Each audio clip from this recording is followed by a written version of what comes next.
Nadiad sports એકેડેમીના તાલીમાર્થી Ruchit મોરીએ ઝારખંડમાં 400 metre હર્ડલ્સમાં gold medal પ્રાપ્ત કર્યો છે। આ સ્પર્ધામાં ભાગ લેતા રુચિતે 50.10 સેકન્ડનો સમય લઈને નવો રેકોર્ડ બનાવ્યો છે। આ ચેમ્પિયનશિપમાં ભારત, નેપાળ, શ્રીલંકા, બાંગ્લાદેશ, ભૂતાન અને માલદીવના 300 જેટલા એથ્લેટ્સ ભાગ લઈ રહ્યા છે। તો રાજ્ય સરકાર સંચાલિત નડિયાદ સ્પોર્ટ્સ એકેડેમી દ્વારા અપાતી આંતરરાષ્ટ્રીય સુવિધાઓ અને ટ્રેનિંગને લઈને મૂળ ગીર સોમનાથના અને 8 વર્ષથી નડિયાદમાં તાલીમ લેતા રુચિતે ગોલ્ડ મેડલ હાંસલ કર્યો છે અને સરકારનો આભાર માન્યો હતો। નડિયાદ એકેડેમીમાં મેં 8 વર્ષથી ટ્રેનિંગ કરું છું। મને અત્યારે સાફ ગેમમાં સિલેક્શન થયું છે, રાંચીમાં આયોજન થઈ છે।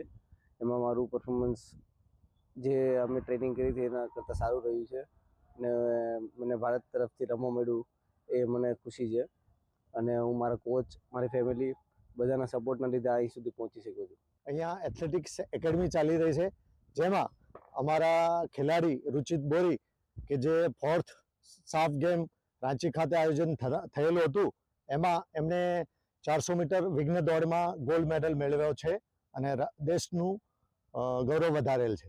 અને જે હાલમાં થયેલ south Asian senior athletic championship, જે ચોથી south Asian senior athletic championship હતી રાંચીમાં, એમાં નડિયાદ એચપીસીના એથ્લીટ રુચિત મોરીએ 400 મીટર વિઘ્ન દોડમાં 17 વર્ષ જૂનો મીટ રેકોર્ડ તોડીને 400 મીટર વિઘ્ન દોડમાં ગોલ્ડ મેડલ પ્રાપ્ત કરેલ છે।